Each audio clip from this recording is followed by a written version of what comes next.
Muy buenas tardes, ¿cómo están todos ustedes? Soy Susana Espósito y nos volvemos a encontrar como todos los sábados a partir de las 18 horas por la pantalla de Canal Rural. Para comunicarte con nosotros, los teléfonos figuran en pantalla, me querés escribir info@tecnologiaruraltv.com.ar. Estos son los temas que vamos a desarrollar durante 30 minutos en el programa de hoy. Dialogamos con el ingeniero Jonathan Camarasa. Nos comenta la evolución de los maíces hileros en Argentina. Entrevistamos al ingeniero Gabriel Picaprieta. Nos habla de malezas a partir de la introducción de los RR.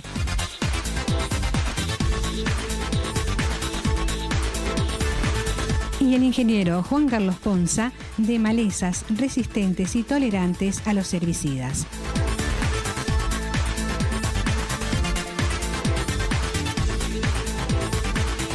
Y cerrando el programa de hoy, charlamos con el ingeniero Fernando Monseñe. Nos cuenta el desarrollo en los cultivos de maíz y soja.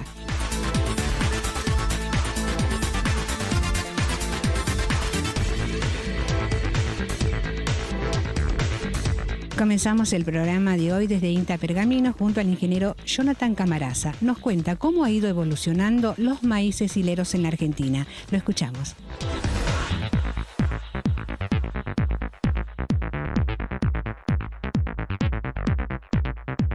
Ingeniero Camarasa, según los datos con que cuenta INTA Pergamino, ¿cómo ha ido evolucionando los maíces hileros en la Argentina?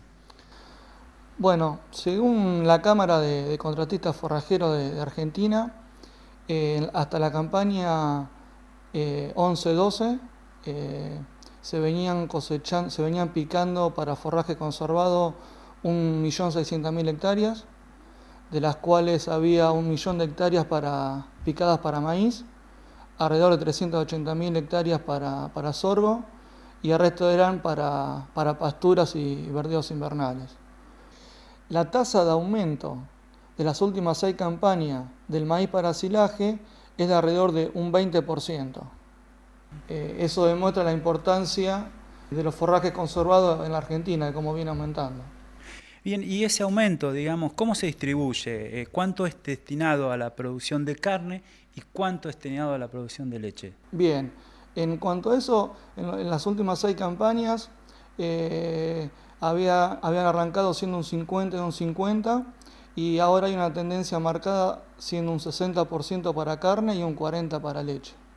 Ingeniero, en cuanto a los resultados de la última campaña, ¿qué diferencias existen en toneladas respecto al histórico? Según las estadísticas del INTA Pergamino, la última campaña comparada con el histórico, se puede observar que las toneladas de materia verde en el histórico fueron de 48 toneladas versus 53 en la última campaña, y en cuanto a las toneladas de materia seca fueron 20 toneladas en la última campaña comparado con el histórico que es de 17 toneladas. Eso marca un aumento de un 18% comparado con el histórico en la última campaña. ¿Y esto a qué se puede atribuir ese aumento? ¿Cómo lo están observando ustedes? ¿Cuáles son las variables que están interpretando? Bueno, eso se puede ver principalmente a un efecto de un buen año, buenas condiciones climáticas, donde ocurrieron lluvias en momentos óptimos que le permitió al cultivo tener un crecimiento, un desarrollo óptimo, además del avance en la genética de los cultivos. Tenemos entendido que ustedes están analizando, interpretando, digamos, de acuerdo al manejo y a situación de productores, un aprovechamiento y un óptimo, digamos, manejo para no perder tantos valores en el secado. Esto es algo que estamos tomando porque creemos que es importante, porque los productores, la mayoría, no son propietarios de la maquinaria para picar, por lo tanto dependen de un contratista. Y si el contratista llega en un momento anticipado, o sea, cuando el cultivo está verde, tiene un alto contenido de agua el cultivo, eso posibilita la pérdida de efluentes, y en esos efluentes hay un alto contenido de nutrientes, o sea, del contenido de mayor valor nutricional del cultivo, que son los almidones y los carbohidratos solubles. Y en cambio, si el contratista se atrasa o llega a momentos tarde, con más de un 40% de materia seca, hace que no haya un buen compactado del silaje de maíz, y eso trae como consecuencia que no haya una buena fermentación, por lo tanto vamos a perder en cantidad y en calidad. Y entonces nos queda el momento óptimo de cosecha, que es entre un 30 y un 40%, que eso es lo que determinamos como ventana óptima de cosecha. Entonces los híbridos de maíz que tengan una baja tasa de secado en esa ventana, entre un 30 y un 40%, nos va a posibilitar que el contratista llegue en un momento óptimo. Por lo tanto, estamos encontrando diferencias entre híbridos entre 10 días, los híbridos que tienen una alta tasa de secado, hasta 25 días o 30 días, los híbridos que tienen una tasa de secado más lenta. Eso, poder determinar eso en los híbridos es muy importante, porque los podríamos estar utilizando como una herramienta de manejo estratégica para poder ser usado en los sistemas productivos, para no perder en la calidad fermentativa. Además, estamos observando que no hay una correlación ni positiva ni negativa a cuanto a cantidad ni a calidad, o sea, no estaríamos perdiendo cantidad ni calidad en estos híbridos de baja tasa de secado. Por lo tanto, podemos concluir que además la calidad y la cantidad no se ve afectada por la tasa de secado, no hay correlación con la tasa de secado. Y como cierre, puedo mencionar un trabajo que se hizo en la Universidad de Loma de Zamora, Rodríguez, donde él encontró que no hay que el ranking de los híbridos que tienen la mayor tasa de secado se mantiene entre ambientes y entre años. Eso significa que la genética de los híbridos se mantiene entre años y entre ambientes.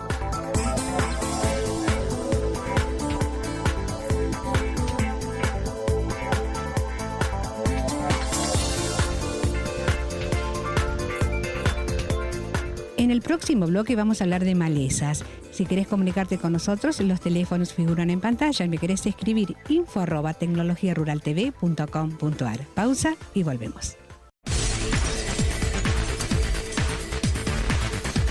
Estamos transitando ya el segundo bloque en Tecnología Rural y esta es la nota realizada al ingeniero Gabriel Picaprieta. Nos habla de malezas a partir de la introducción de los RR.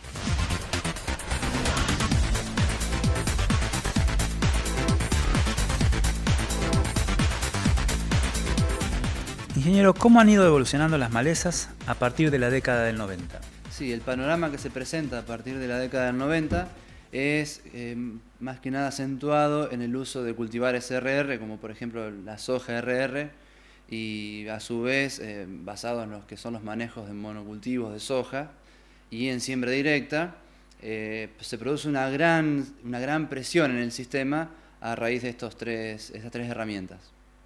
¿Y las malezas cómo se han comportado y cómo han ido evolucionando, digamos? Sí, de la mano del uso del glifosato, de la siembra directa y en este caso hablando del monocultivo de soja o de los cultivares resistentes, que más adelante aparece el maíz resistente al glifosato, el cambio de maleza fue drástico, digamos. Desde un comienzo donde los manejos de malezas que se practicaban eran con controles mecánicos u otros herbicidas que se utilizaban con anterioridad, predominaban malezas de hoja ancha principalmente, como chamico, como yuyo colorado, y después más adelante con el tema de estos cambios que recién mencioné, la mayoría de las malezas se ve representada por especies gramíneas, como por ejemplo los problemas actuales en soja de Eleucine, Digitaria, Quinocloa, entre otras, y a su vez malezas de hoja ancha que son dispersadas por el viento, como por ejemplo rama negra, que es uno de los grandes problemas en la zona.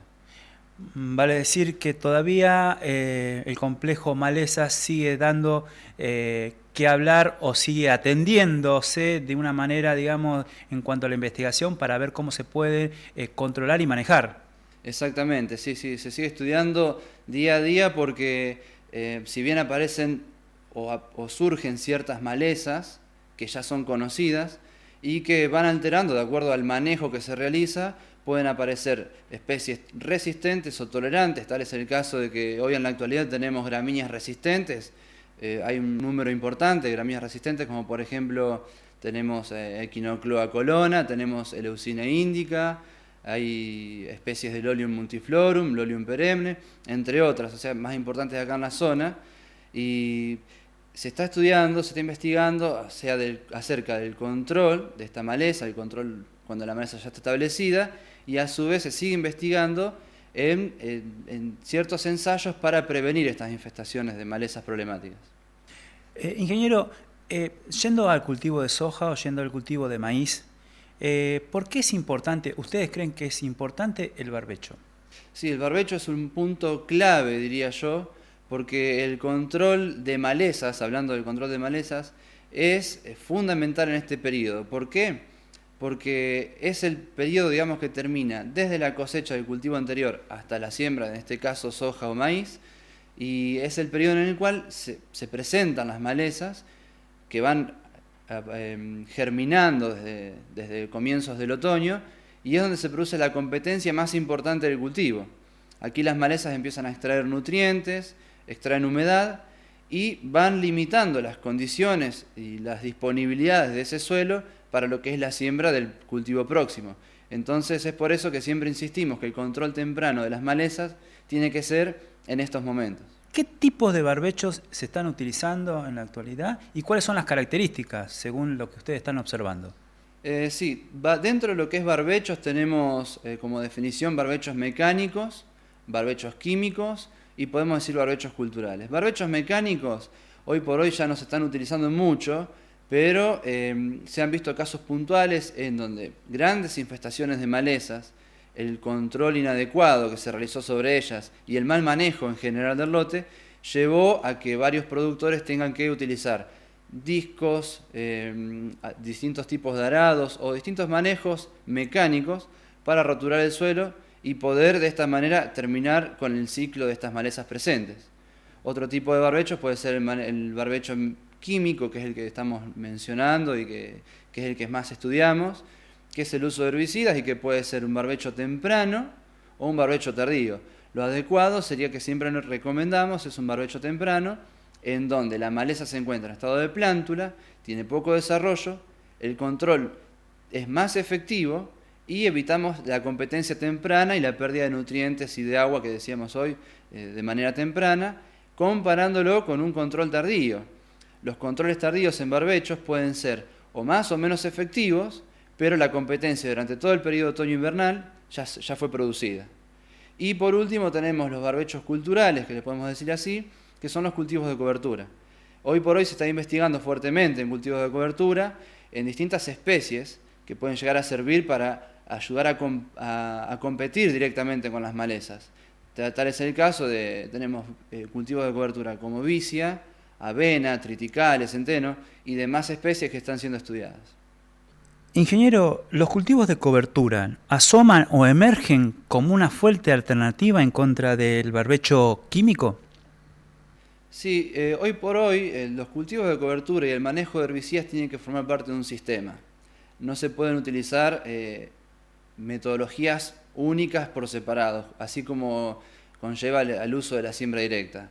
La siembra directa es un sistema. Entonces, un cultivo de cobertura se adaptaría y se adapta, de hecho, perfectamente a un sistema de siembra directa, manejando adecuadamente el uso de herbicidas también, o sea que son, en cierta manera, complementarios y se pueden llevar perfectamente a la par.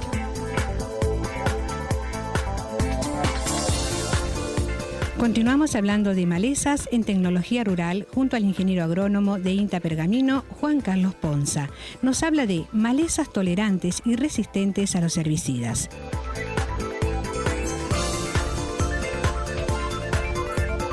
Ingeniero Ponza, se habla mucho de un nuevo escenario en cuanto a malezas tolerantes y resistentes. ¿Cuál es su percepción?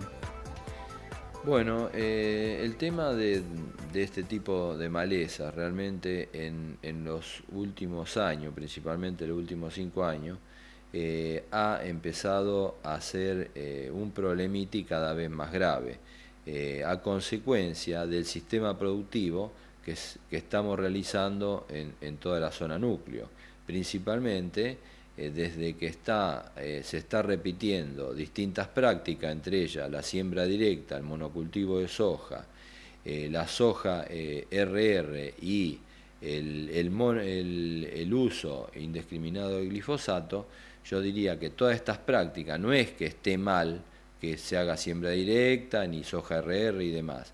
Yo lo que quiero decir que estamos repitiendo estas prácticas por distintos motivos y hace que en el sistema se esté produciendo una presión y a su vez con el uso de glifosato seleccionando las malezas más sensibles y nos está quedando las malezas más tolerantes y a su vez estas tolerantes en algunos casos como en el norte y demás ya tenemos resistencia.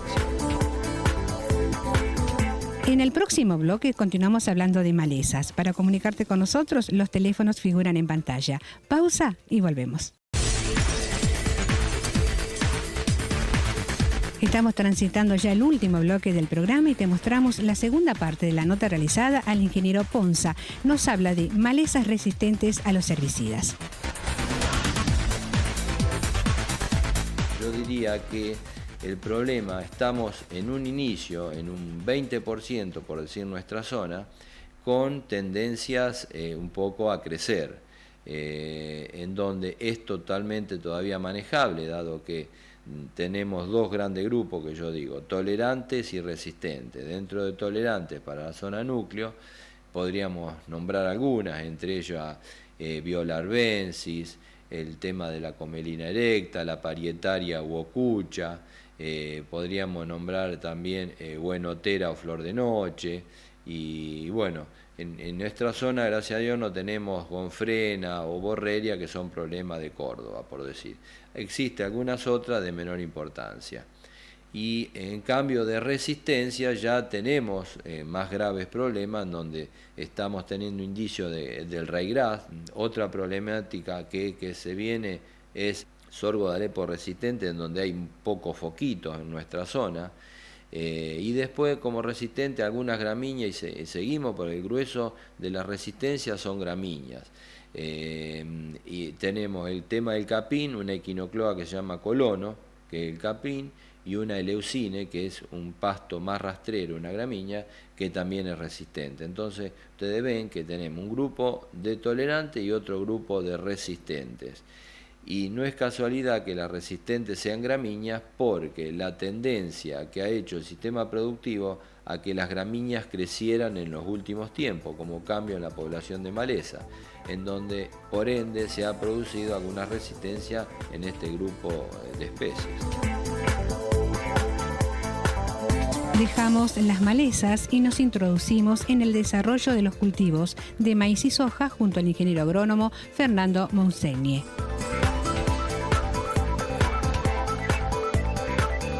Ingeniero Fernando Monsegni, ¿cuál es la situación de los cultivos maíz y soja en la zona de Areco? Bueno, este año ha sido un año bastante particular, como quizás para todo el norte de Buenos Aires, pero en Areco creo que más acentuado, ya que toda la primera etapa del desarrollo de los cultivos realmente fue excelente, con una cantidad de lluvias permanentes, diarias, que en algunas situaciones hasta fueron contraproducentes para poder sembrar los cultivos. Y eso a partir de enero se empezó a restringir la cantidad de agua y empezaron a tener diferente nivel de problema. Diríamos que para el cultivo de maíz de sembrado temprano el problema ha sido tenue, porque si bien en el llenado de grano la cantidad de agua es importante, quizás lo más importante ha sido en la floración. Pero sí para aquellos maíces sembrados tardíamente, como se ha tomado como una forma de estabilizar rendimiento en los últimos años. En ese caso los maíces están entrando en floración, lo cual hace que han sufrido todo este periodo de implantación con sequía, con poco desarrollo o menor desarrollo del normal, y ahora recién con estas lluvias que han caído estos días es que se están tratando de acomodar, pero igualmente seguramente van a tener un rendimiento menor al esperado, de acuerdo a lo que han crecido últimamente. Y en el caso de las hojas la situación también es similar. Aquellas hojas de primera sembradas temprano, que tuvieron un desarrollo realmente exuberante en la parte vegetativa, justamente cuando llegó los periodos críticos de formación y llenado de grano, fue cuando tuvieron altas temperaturas y muy bajas, nulas precipitaciones, lo cual hace que la planta en sí, si bien trata de reproducirse, de cuajar y de formar granos, evidentemente gasta una gran cantidad de energía también en mantener la parte vegetativa, lo cual hace que uno ve unos sojales, diríamos, desde afuera del lote, muy lindos, pero cuando entra a los lotes no todos son tan lindos como se ven desde afuera. Y sobre todo en esta última semana, donde la temperatura fue más alta, esas hojas ya empezaron a tener un síntoma muy marcado de estrés hídrico, es decir, manchones muy claros, que más allá del ataque de algún insecto, está dado por la falta de agua. Dos preguntitas más que están relacionadas con los rendimientos esperados en maíz y soja, y también qué enfermedades han aparecido en los cultivos que ustedes han podido monitorear. Desde el punto de vista de los rendimientos, te diría que creo que en el maíz las expectativas de rendimiento del maíz de primera van a ser relativamente buenas. Primero porque las lluvias favorecieron y aparte porque hubo mucha aplicación de tecnología, considerando el productor o los técnicos que iba a haber un año niño donde la lluvia lo iba a favorecer. Creo que en ese sentido todavía el rendimiento va a ser bueno, quizás un poco menos al esperado, pero va a ser bueno. En los maíces de segunda, creo que la incógnita es cuánto las lluvias de ahora en más pueden llegar a favorecerlo, pero el impacto ha sido bastante fuerte como para tener un porcentaje de disminución de rendimiento. En el caso de la soja, te diría que todavía es más difícil de determinar. El cultivo de soja en eso es bastante traicionero, cuando uno estima un rendimiento, en general, incluso muestrea, no le pega, diríamos, ¿no? Es como el trigo, muchas veces uno estima un rendimiento muy muy bueno y después se pincha, y hay veces que estima al revés y le da mejores rendimiento de lo esperado. Yo particularmente creo que en forma general creo que el rendimiento puede estar perdiendo ahora entre un 10 a un 20%, pero habría que ver cada situación y demás. Va a haber lugares que seguramente en este periodo se van a recuperar.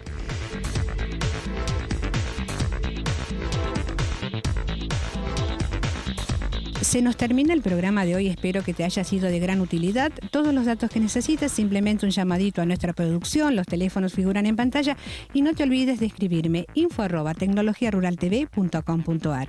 Susana Espósito te dice que nos volveremos a encontrar, si Dios quiere, la próxima semana, siempre por la pantalla de Canal Rural.